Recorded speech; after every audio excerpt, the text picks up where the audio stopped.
안녕하세요. 소피반입니다. 오늘 제가 여러분에게 말씀드릴 주제는요, 아무래도 자녀를 두고 계신 부모님들을 위한 주제가 될 것 같아요.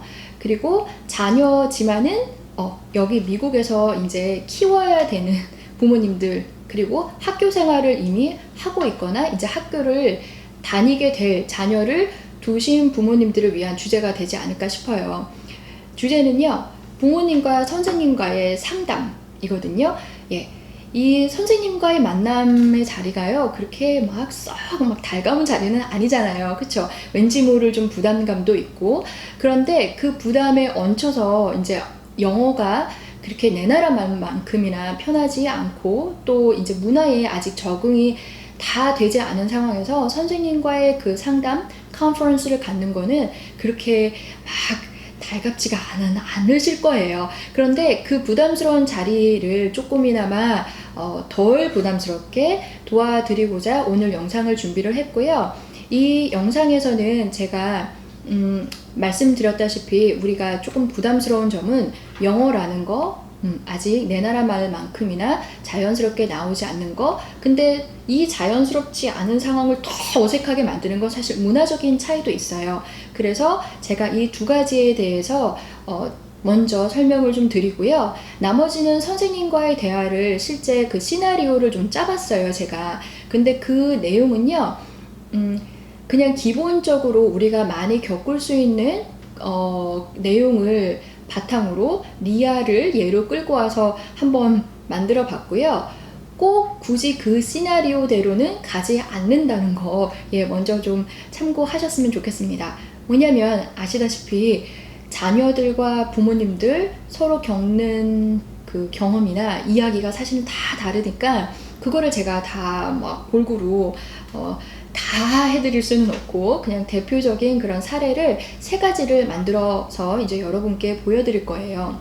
근데 부모님이 컨퍼런스를 가시게 되는 계기는 보통의 경우는 그냥 일반적인 거예요. 일반적으로 아이들이 학교에 어떻게 적응을 잘 하고 있으며 학업을 얼마나 잘 이제 쫓아가고 있는지, 뭐 그런 수행 정도에 대한 거를 서로 이제 얘기를 하는 거죠.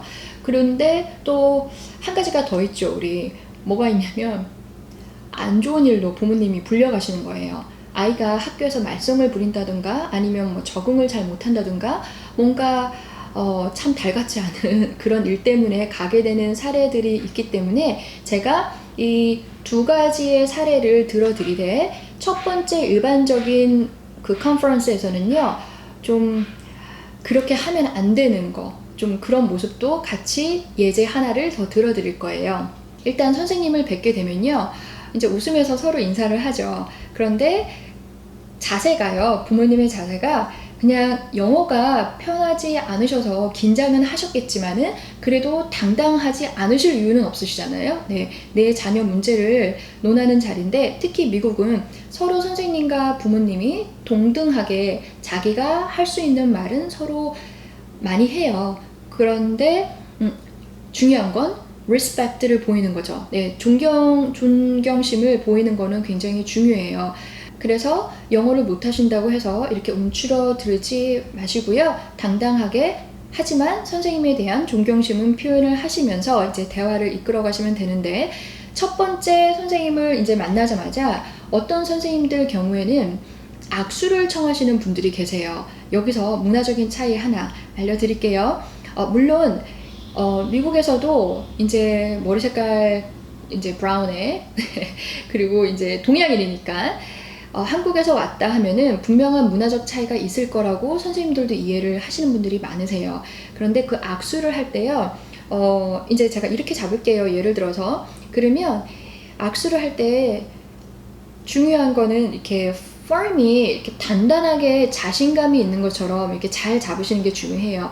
많은 분들이요, 악수를 하실 때 이렇게 살짝 잡거나, 아니면 뭐 이렇게 정도는 안 하시겠지만 뭐 간질간질 뭐 이런 거 안 하시겠죠. 근데 이렇게 기운 없이 이렇게 잡으시는 거는 별로 좋은 악수의 예는 아니에요. 그래서 선생님 만약에 악수를 권하시면 이렇게 자신감 있게 잡고 이제 인사를 하시는 거죠. 우리는 두 손으로 이렇게 많이 잡잖아요. 네. 그리고 두 손으로 잡으면서 인사도 하지만 그 정도쯤은 제 생각에 문화적 차이로 선생님이 이해하실 수 있을 거라고 생각을 해요. 그리고 두 번째로 이거는 좀 안 하셨으면 좋겠다 하는 거는요. 이제 영어가 편하지 않으시다고 하셔서 처음에 이제 대화 초반부터 I cannot speak English, 뭐 I can speak English a little bit, 뭐 이렇게 말씀 많이 하세요. 그런데 애당초 대화를 시작하기 전부터 I can speak English well, 뭐 이렇게 하시면요, 그 대화 자체를 셧다운 해버리는 게 돼버려요. 그냥 서로의 마음을 열고 아이에 대한 이야기를 하려고, 이거는 대화의 자리지 대화를 끊어버리는 자리가 아니잖아요. 그런데 난 영어 못해요, 이렇게 먼저 치고 들어가면은 별로 좋지 않습니다. 그러면 그거를 대체할 수 있는 말은 어떻게 해야 될까 궁금하실 수 있겠죠? 네, 그럴 때는 차라리 I'm sorry, my English is not the best. 그리고 그러니까 죄송하지만 제가 영어가 가장 잘할 수 있는 언어는 아니에요, 이렇게 돌려서 말씀을 하세요. 그래서 I'm sorry, my English is not the best. 그러시고 나서는요, Can you speak more slowly or in a simple way? 이렇게 한번 말씀을 해보세요. 네, Can you speak slowly or in a simple way? And please be patient with me. 이렇게 한번 말씀을 해보세요. 조금 선생님 천천히 말씀하시고 좀 간단하게 말씀해 주시겠어요? 그리고 제가 좀 이렇게 잘 못 따라가도 Please be patient with me. 저를 좀 참고 좀 봐주세요. 이런 말투거든요. 이게 막 이렇게 싸바싸바하고 저 자세로 나가는 거 절대 아니고요. 그 정도 말하면은 다 이제 이해를 하죠. 이렇게까지 말을 했는데 뭐 이해 못하고 뭐야 막 이렇게 만약에 나온다 그러면 그건 여러분의 문제가 정말 아니에요. 그거는 그 사람의 성격이 이상한 겁니다. 여러분, 성격이. 그러니까 여러분은 그냥 공손하고 예의를 갖추시되 절대 위축되지 마시고 당당한 자세로 이제 가셔서 말씀을 나누시면 돼요. 그리고 세 번째, 좀 안 하셨으면 좋겠다라고 생각을 하는 건요, 선생님과 학부모과의 그 상담의 자리는 분명한 대화의 장이 되어야만 합니다. 이게 일방적인 원웨이가 돼서는 안 돼요. 그러면 대화가 아니겠죠. 그 느낌을 선생님이 갖게 하는 거는 별로 좋지 않아요. 예를 들면 우리 이제 내용을 선생님이 말씀하시는 건 이해를 하는데 내가 막 할 말은 그렇게 많이 나오지가 않는 거예요. 그럴 때는 뭐 yes, yes, no 하거나 right, right, okay, okay, yes, I understand 이런 식으로 계속 똑같은 대답을 반복적으로 하게 되면요, 상대방이 별로 할 말을 없게 만드는 행동이 돼버려요. 그럴 때는 차라리 아주 짧은 질문이지만 뭔가 선생님이 하신 말씀에 대해서 yes, no 하셨다면 벌써 어느 정도 이해를 하신 거잖아요. 그러니까 아주 짧은 단순한 그 질문이라도 다시 거기에 해당하는, 그러니까 커멘트에 해당하는 그 follow-up question을 좀 해주시는 게 훨씬 더 나아요. 네.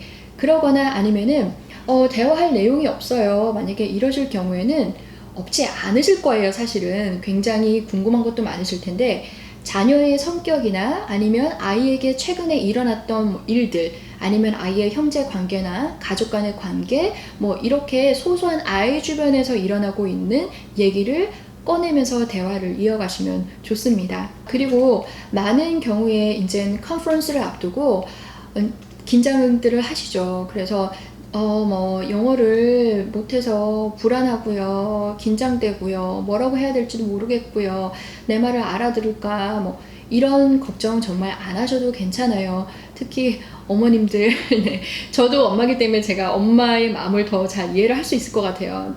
제가 아빠는 아니잖아요.